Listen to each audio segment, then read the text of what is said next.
Hey guys, welcome back to my channel. நான் உங்க Vaishnavi. So இன்றைக்கி நம்ம வந்து ஒரு ஹெல்த்தியான பிரேக்ஃபாஸ்ட் ரெசிபி பார்க்க போகிறோம். ராகி இடியாப்பம்.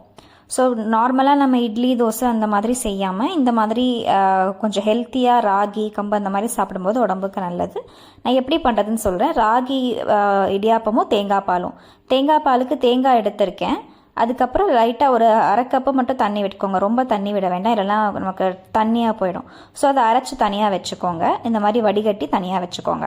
ஸோ அதை வந்து வடிகட்டினதுக்கு அப்புறமா நான் 2 ஏலக்காய் போட போகிறேன். எதுக்காகனா வாசனைக்காக போடுறேன். இப்போ சைடில் நான் வந்து இந்த ராகி இடியாப்பம் பண்ணுறதுக்கு கொஞ்சம் தண்ணி 2 கப்பு தண்ணியை வந்து நான் கொதிக்க விட்டுட்டு ஒரு கொஞ்சம் பாயில் ஆனதுக்கப்புறமா இந்த ராகி மாவை அதில் போட்டுக்கோங்க. ஸோ கட்டி இல்லாமல் நல்லா வந்து கலரிக்கோங்க. ஓகே, அது கொஞ்சம் நல்லா சாஃப்டாக டேர்ன் ஆகிற வரைக்கும் கொஞ்சம் நல்லா கலரிட்டே இருங்க. இந்த மாதிரி கொஞ்சம் உங்களுக்கு உருண்டை மாதிரி வந்து நிற்கும்.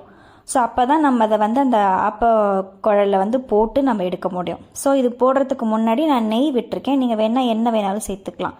ஸோ நெய் விட்டு நல்லா நீங்கள் அதை பிசைஞ்சிட்டு அப்புறம் அந்த குழல் இருக்கு இல்லையா, அதில் நீங்கள் அந்த டவ் மாதிரி ப்ரிப்பேர் பண்ணிவிட்டு அதுக்குள்ளே போட்டு நீங்கள் இடியாப்பம் பண்ணிடலாம்.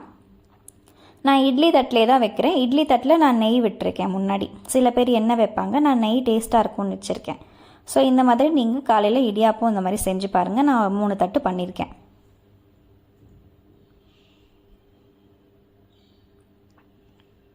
ஸோ இப்போ இதை என்ன பண்ண போகிறோம்னா வேக வைக்க போகிறோம். வேக வைக்கிறதுக்கு ஒரு 5லேருந்து 10 நிமிஷம் வெந்துச்சுன்னா போதும்.